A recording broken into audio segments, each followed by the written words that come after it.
Hello everyone, welcome your YouTube channel study target mission में आपका स्वागत है। दोस्तों, आज भी लेके आए हूँ फिर 9 दिसंबर का करेंट अफेयर्स। चलिए वीडियो शुरू करते हैं। अगला क्वेश्चन है, मिजोरम के नए मुख्यमंत्री के रूप में किसने शपथ ली है? तो इस लालदुहोमा जी ने। इम्पोर्टेंट फैक्ट देखते हैं। मिजोरम पीपुल्स मूवमेंट JPM के नेता लालदुहोमा ने मिजोरम के मुख्यमंत्री के रूप में शपथ ली है। पार्टी नेता वनलाल रुआता ने राजभवन के कैबिनेट मंत्री के रूप में भी शपथ ली है। इस अवसर पर मिजो नेशनल फ्रंट के नेता और निवर्तमान मुख्यमंत्री जोरमथांगा भी मौजूद थे। लालदुहोमा ने राज्य के छठे मुख्यमंत्री के रूप में शपथ ली है। अगला क्वेश्चन है, उत्तराखंड के वैश्विक निवेशक शिखर सम्मेलन का उद्घाटन किसने किया? तो इसका आंसर हो जाएगा ऑप्शन नंबर ए, यानी नरेंद्र मोदी ने, हमारे देश के प्रधानमंत्री जी ने। इन फैक्ट देखते हैं। प्रधानमंत्री नरेंद्र मोदी ने देहरादून के वन अनुसंधान संस्थान FRI में 2 दिवसीय उत्तराखंड वैश्विक निवेश सम्मेलन का उद्घाटन किया। इस सम्मेलन के मुख्य उद्देश्य उत्तराखंड को निवेश के नए केंद्र के रूप में स्थापित करना है। इस अवसर पर प्रधानमंत्री ने राज्य के महिला स्वयं सहायता समूहों के हाउस ऑफ हिमालय ब्रांड को भी लॉन्च किया। अगला क्वेश्चन है, गूगल की मूल कंपनी अल्फाबेट ने कौन सा उन्नत AI मॉडल लॉन्च किया है? तो इसका आंसर हो जाएगा ऑप्शन नंबर बी, यानी मिथुन लॉन्च किए हैं। कौन सा? ऑप्शन नंबर बी, मिथुन। इंपॉर्टेंट फैक्ट देखते हैं। गूगल की पेरेंट कंपनी अल्फाबेट ने ओपन AI के ChatGPT को कड़ी टक्कर देने के लिए अपना advance AI model Gemini AI launch किया है। जेमिनी गूगल का बड़ा लैंग्वेज मॉडल है। जेमिनी AI मॉडल मान्य अतः क्रियाओं से प्रेरित है। अगला क्वेश्चन है, RBI ने लगातार 5वीं बार रेपो दर को किस दर पर बनाए रखा है? तो इसका आंसर हो जाएगा ऑप्शन नंबर सी, यानी कि 6.50, यानी 6.5%। इंपॉर्टेंट फैक्ट देखते हैं। RBI गवर्नर शक्तिकांत दास ने मौद्रिक नीति का ऐलान कर दिया है। RBI ने लगातार 5वीं बार बिना कोई बदलाव किए रेपो रेट को 6.5% पर बरकरार रखा है। इसके साथ ही गवर्नर शक्तिकांत दास ने GDP ग्रोथ अनुमान भी जारी किया है, जिसे 6.50% से बढ़कर 7% कर दिया गया है। मौद्रिक नीति समिति की अध्यक्षता RBI गवर्नर करते हैं। अगला क्वेश्चन है, ध्यान से देखिएगा। हाल ही में जयपुर वैक्स म्यूजियम में किसकी प्रतिमा का अनावरण किया गया है? तो इसका आंसर हो जाएगा ऑप्शन नंबर ए, यानी डॉक्टर BR अम्बेडकर का। Option number A, doctor BR Ambedkar का। इंपॉर्टेंट फैक्ट देखते हैं। भारतीय संविधान के मुख्य निर्माता डॉक्टर BR अम्बेडकर की प्रतिमा का अनावरण जयपुर वैक्स म्यूजियम नहरगढ़ किले में किया गया। इस मोम की प्रतिमा की ऊंचाई 5 फीट 11 इंची और वजन 38 किलोग्राम है। इस म्यूजियम की स्थापना 2016 में राजस्थान सरकार के पुरातत्व एवं संग्रहालय विभाग के सहयोग से की गई थी। अगला क्वेश्चन है, राष्ट्रपति द्रौपदी मुर्मू ने किस केंद्रीय मंत्री को कृषि मंत्रालय का अतिरिक्त प्रभार सौंपा है? तो इसका आंसर होगा option number B, Arjun Munda को। किसे? अर्जुन मुंडा को। अगला इंपॉर्टेंट फैक्ट देखते हैं। विधानसभा चुनाव के बाद राष्ट्रपति द्रौपदी मुर्मू ने केंद्रीय मंत्री नरेंद्र सिंह तोमर, प्रहलाद सिंह पटेल और रेणुका सिंह सरूता का इस्तीफा स्वीकार कर लिया है। केंद्रीय जनजातीय मामलों के लिए मंत्री अर्जुन मुंडा को कृषि मंत्रालय का अतिरिक्त प्रभार दिया गया है। वहीं केंद्रीय मंत्री राजीव चंद्रशेखर को राज्य मंत्री के तौर पर जल शक्ति मंत्रालय का अतिरिक्त प्रभार दिया गया है। अगला क्वेश्चन है, हाल ही में अंतर्राष्ट्रीय स्वयंसेवक दिवस कब मनाया गया? तो इसका आंसर हो जाएगा ऑप्शन नंबर सी, यानी 5 दिसंबर को मनाया गया। इंपॉर्टेंट फैक्ट देखते हैं। अंतर्राष्ट्रीय स्वयंसेवक दिवस, जिसे इंटरनेशनल वॉलंटियर डे यानी IVD भी कहा जाता है, 5 दिसंबर को मनाया जाता है। यह दिन समाज के लिए योगदान देने वाले स्वयंसेवकों को मान्यता देने के लिए संयुक्त राष्ट्र द्वारा शुरू किया गया। 2024 का थीम था, जिसमें आपदा प्रबंधक, शिक्षा मंत्री, स्वास्थ्य जैसे विषयों पर स्वयं सेवा में की भूमिका का रेखांकन किया गया। अगला क्वेश्चन है, भारत में हरित सागर ग्रीन पोर्टल दिशा निर्देश किस शहर में चर्चा हो रहा है? क्वेश्चन है, भारत में हरित सागर ग्रीन पोर्टल दिशा निर्देश किस शहर में चर्चा में रहा? तो इसका आंसर हो जाएगा ऑप्शन नंबर सी, नई दिल्ली। अगर इम्पोर्टेंट फैक्ट, भारत के हरित और सतत शिपिंग को बढ़ावा देने के लिए ग्रीन पोर्टल दिशा निर्देश पर चर्चा की। यह सम्मेलन नई दिल्ली में हुआ, जिसमें भारत के बंदरगाहों पर पर्यावरणीय दृष्टि से बेहतर और कार्बन न्यूट्रल बनाने की योजनाओं पर जोर दिया गया। इसके तहत भारत 2030 तक शून्य कार्बन उत्सर्जन का लक्ष्य रखा रहा है। अगला क्वेश्चन है, असम ने किस नई शासन प्रणाली का लागू किया है? तो इसका आंसर हो जाएगा ऑप्शन नंबर ए, यानी को डिस्ट्रिक्ट। क्या है? को डिस्ट्रिक्ट। इंपॉर्टेंट फैक्ट देखते हैं, असम सरकार ने जिला प्रशासन के विकेंद्रीकरण के लिए को डिस्ट्रिक्ट प्रणाली शुरू की। इस मॉडल का उद्देश्य ग्रामीण क्षेत्रों में प्रशासनिक पहुंच को मजबूत करना है। यह योजना जन सुविधा केंद्रों, डिजिटल शासन को बढ़ावा देती है। अगला क्वेश्चन है, हाल ही में किस देश ने अंटार्कटिका में अपना पहला वायुमंडलीय निगरानी स्टेशन स्थापित किया? तो इसका आंसर है ऑप्शन नंबर बी, यानी चीन ने। इंपॉर्टेंट फैक्ट देखते हैं, चीन ने जलवायु परिवर्तन और पर्यावरण शोध के लिए अंटार्कटिका में पहला वायुमंडलीय निगरानी स्टेशन स्थापित किया गया। यह स्टेशन पर्यावरण डेटा जुटाने और जलवायु परिवर्तन के प्रभावों को मापने में मदद करेगा।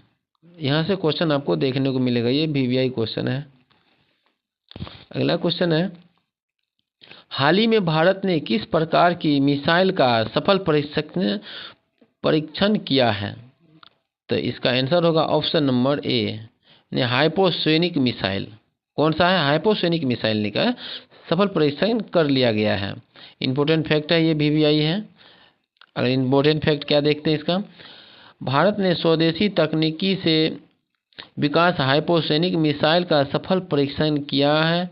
यह मिसाइल ध्वनि की गति से 5 गुना तेज है और दुश्मन की सुरक्षा प्रणालियों को भेदने में सक्षम है।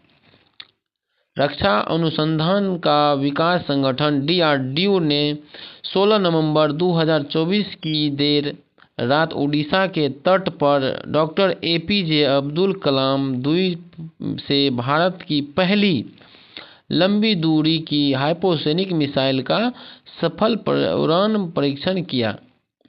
अगला क्वेश्चन है, के संजय मूर्ति ने किस पद की शपथ ली है?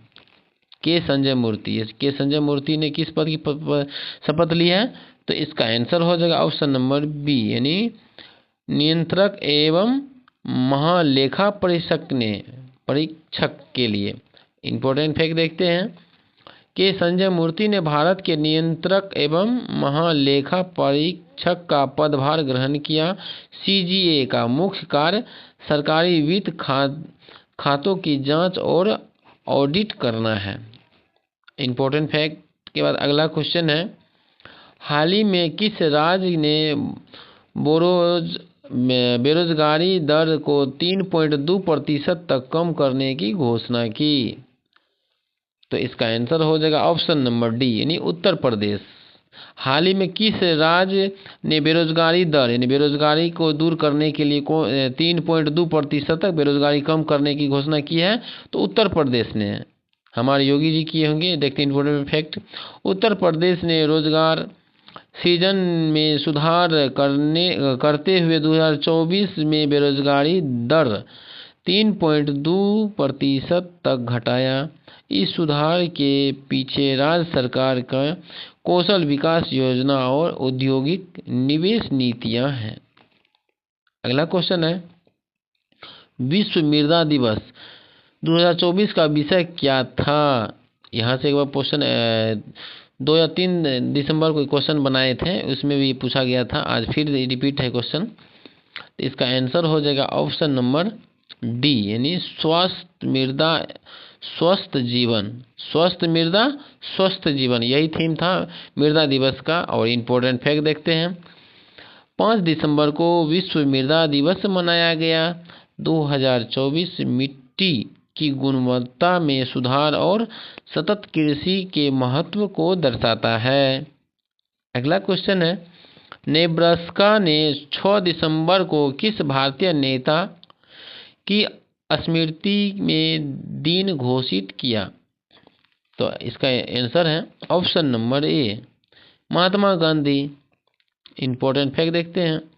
नेब्रास्का अमेरिका ने 6 दिसंबर को महात्मा गांधी की शिक्षाओं और अहिंसा के संदेश को सम्मानित करने के लिए स्मृति दिवस घोषित किया, यानी अमेरिका ने। अगला क्वेश्चन है, भारत ने हाल ही में कौन सा अंतर्राष्ट्रीय खेल खिताब जीता? तो इसका आंसर होगा ऑप्शन नंबर ए, जूनियर हॉकी एशिया कप का खिताब जीता है।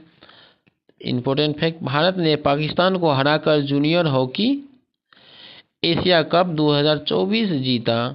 यह खिताब भारतीय जूनियर हॉकी टीम के लिए ऐतिहासिक उपलब्धि है। अगला क्वेश्चन है, चीन ने हाल ही में अंटार्कटिक में कौन सा तकनीकी स्थापित की? तो इसका आंसर होगा ऑप्शन नंबर बी, वायुमंडलीय निगरानी स्टेशन। इंपॉर्टेंट फैक्ट, यह स्टेशन जलवायु परिवर्तन और ग्लोबल वार्मिंग के प्रभाव को मापने में उपयोगी होगा। अगला क्वेश्चन है, इसरो ने हाल ही में कौन सा उपग्रह सफलतापूर्वक प्रक्षेपित किया है? तो इसका आंसर होगा ऑप्शन नंबर डी, तो यानी कि पूर्वा 3 का लॉन्च किया है। और इसके इंपॉर्टेंट फैक्ट देखते हैं। हाल ही में इसरो ने 4 दिसंबर 2024 को यूरोपीय अंतरिक्ष एजेंसी ESA के पूर्वा 3 मिशन उपग्रह को सफलतापूर्वक प्रक्षेपित किया। इस मिशन में 2 उपग्रह कोरोनाग्राफ स्पेसक्राफ्ट CSC और अंकुल्टर स्पेसक्राफ्ट OSC शामिल थे, जिनका उद्देश्य सूर्य के कोरोना का अध्ययन करने के लिए एक कृत्रिम सूर्यग्रहण उत्पादन करना था। यह पर्यवेक्षण PSLV C-59 रॉकेट के माध्यम से हुआ है। अगला क्वेश्चन है, किस देश ने 2024 में अपनी नई परमाणु नीति को मंजूरी दी? तो इसका आंसर होगा ऑप्शन नंबर ए, यानी कि रूस ने। इंपॉर्टेंट फैक्ट, 2024 में रूस ने अपनी नई परमाणु नीति को मंजूरी दी है। राष्ट्रपति व्लादिमीर पुतिन ने इस नीति में महत्वपूर्ण बदलाव किए हैं, जिसमें यह प्रावधान है कि अगर रूस या उसके सहयोगियों जैसे बेलारूस पर हमला होता है तो रूस परमाणु हथियारों का उपयोग कर सकता है। इस नीति के अनुसार परमाणु समर्थित किसी भी उद्देश्य के हमले को सीधे तौर पर संयुक्त हमला माना न जाएगा। इस कदम का उद्देश्य देश की संप्रभुता और सुरक्षा निश्चित करना है। अगला क्वेश्चन, भारत ने पहली स्वदेशी एंटीबायोटिक का नाम क्या रखा? इसका आंसर होगा ऑप्शन नंबर ए, नेफ्रीथोमाइस ने रखा है। इंपॉर्टेंट फैक्ट देखते हैं दोस्तों। इसका उद्देश्य है नेफ्रीथोमाइस का उद्देश्य ड्रग रेसिस्टेंट बैक्टीरिया के कारण होने वाले community acquired bacteria pneumonia CABP का इलाज करना है। यह खासकर बच्चों, बुजुर्गों और कमजोर प्रतिरक्षा प्रणाली वाले मरीज के लिए प्रभावी है। विशेषता इसका देखते हैं। यह एंटीबायोटिक 10 गुना अधिक प्रभावी है। सिर्फ 3 दिन का इलाज पर्याप्त है। इसके दुष्प्रभाव कम है और इससे आसानी से सहन किया जा सकता। महत्व: यह एंटीबायोटिक 14 वर्षों की गहन शोध और 500 करोड़ की लागत से विकसित की गई है।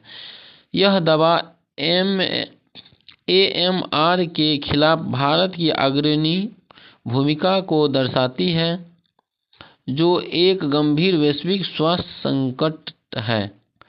लॉन्च का अवसर इसे केंद्रीय विज्ञान प्रौद्योगिकी मंत्री डॉक्टर जितेंद्र सिंह द्वारा नवंबर 2024 में लॉन्च किया गया था। यह कदम भारत को वैश्विक एंटीबायोटिक अनुसंधान में अग्रणी बनाने की दिशा में महत्वपूर्ण है।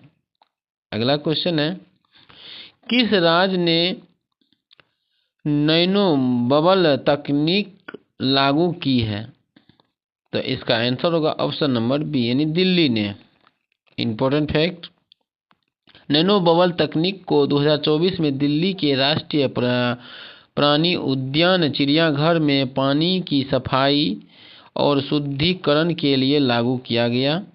इसका उद्देश्य जलीय जीवों के स्वास्थ्य में सुधार करना और तालाब की पानी में कई और गंदगी को हटाना। यह तकनीक 15 दिन के परीक्षण के रूप में शुरू की गई है, जिसके सकारात्मक परिणाम आगे आने के बाद इसे अस्थायी रूप से लागू किया जा सकता है। ये दिल्ली में लागू हो चुका है। और अगला क्वेश्चन है, हाल ही में किस देश ने अंतर्राष्ट्रीय सौर गठबंधन का अध्यक्ष पद संभाला है? इसका आंसर होगा ऑप्शन नंबर बी, यानी कि भारत ने। इंपॉर्टेंट फैक्ट: भारत को 2024-26 के लिए अंतर्राष्ट्रीय सौर संगठन ISA का अध्यक्ष चुना गया। यह निर्णय नई दिल्ली में हुई ISA की 7वीं असेंबली के दौरान लिया गया। इस अवधि में फ्रांस और सह अध्यक्ष के रूस में चुना गया है। भारत ने 2015 में इस गठबंधन की स्थापना में मुख्य भूमिका निभाई थी और इसका मुख्यालय भी भारत में स्थित है। अगला question, single window clearance system portal पर किस मंत्रालय ने mine opening permission module launch किया है? तो इसका आंसर है ऑप्शन नंबर डी, यानी कि कोयला मंत्रालय ने। इंपॉर्टेंट फैक्ट, कोयला मंत्रालय ने 7 नवंबर को single window clearance system portal पर mine opening permission module launch किया है। इस परिवर्तनकारी पहल का उद्देश्य कोयला खदानों को खोलने के लिए अनुमोदन की प्रक्रिया को सरल और तेज करना है।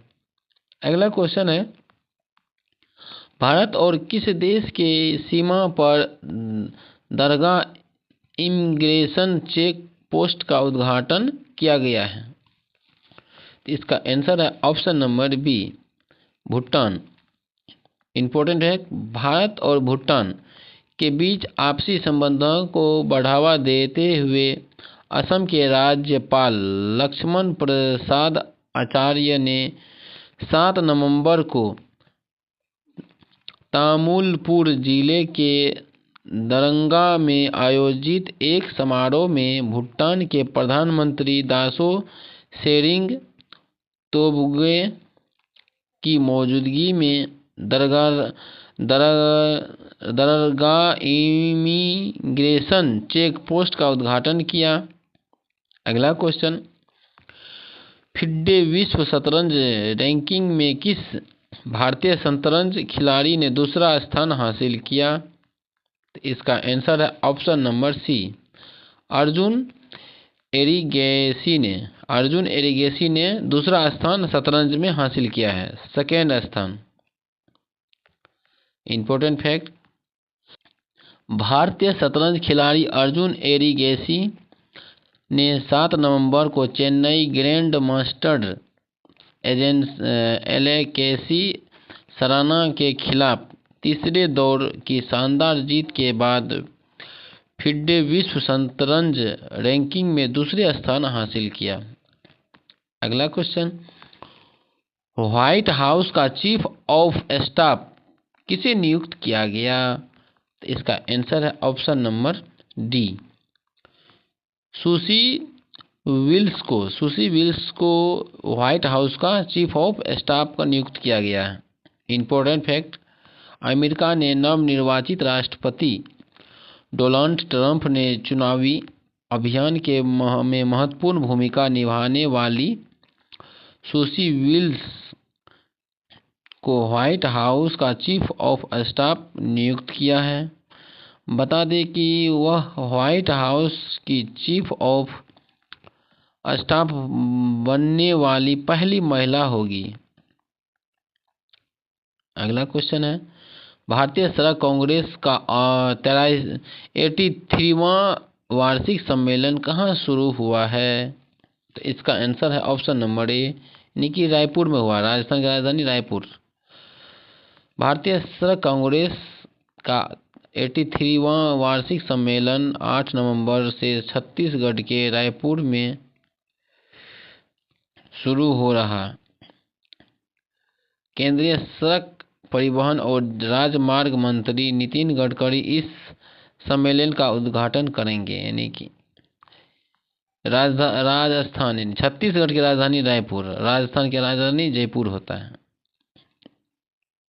अगला क्वेश्चन है, किस देश ने 16 वर्ष से कम उम्र के बच्चे के लिए सोशल मीडिया का उपयोग प्रतिबंध करने का कानून बनाने की घोषणा की है?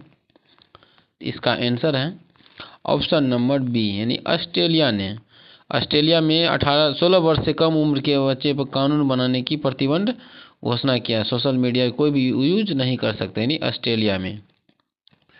इंपॉर्टेंट है, हाल ही में ऑस्ट्रेलिया की सरकार ने 16 वर्ष से कम उम्र के बच्चे के लिए सोशल मीडिया का उपयोग प्रतिबंध करने का कानून बनाने की घोषणा की है। बहुत अच्छा किए हैं।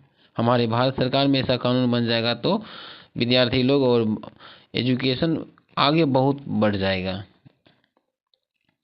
अगला क्वेश्चन है, केंद्रीय माध्यमिक शिक्षा बोर्ड राजस्थान और दिल्ली में कितने स्कूल की समझौता समाप्त की है? तो इसका आंसर है ऑप्शन नंबर डी, 21 स्कूल।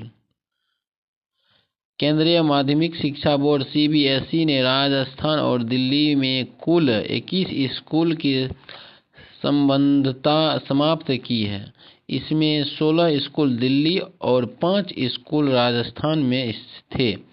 इन स्कूलों को संबद्धता रद्द करने का कारण यह था, ये स्कूल कागजों पर चल रहे थे और छात्रों में की उपस्थिति और अन्य शैक्षिक मानकों का पालन नहीं कर रहे थे। अगला क्वेश्चन है, वंदे भारत स्लीपर परियोजना के लिए कितने डिपो स्थापित होंगे?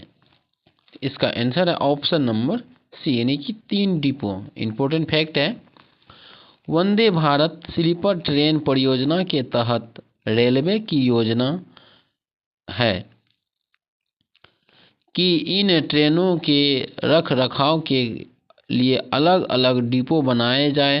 राजस्थान में जोधपुर में एक प्रमुख वर्कशिप और डिपो का निर्माण शुरू हो चुका है, जिसका शिलान्यास प्रधानमंत्री, हमारे देश के प्रधानमंत्री जी ने किया है। इसके अलावा वंदे भारत स्लीपर ट्रेन के रखरखाव के लिए पूरे देश में और भी डिपो की स्थापना की जाएगी। हालांकि अभी यह जानकारी पूरी तरह से विस्तृत नहीं हुआ है। अगला क्वेश्चन है, अंतरिक्ष अभ्यास 2024 किस देश के साथ आयोजित किया गया? इसका आंसर आप लोग कमेंट में ज़रूर बताइएगा। दोस्तों, हमारा ये प्रयास कैसा लगा, हमारे कंटेंट कैसा लगा, और अच्छा लगा तो एक लाइक और दोस्तों के साथ ज़रूर शेयर कीजिएगा, और अगर अच्छा लगा है तो सब्सक्राइब कर लीजिएगा। फिर मिलते हैं अगले दिन, तब तक के लिए जय हिंद, वंदे मातरम।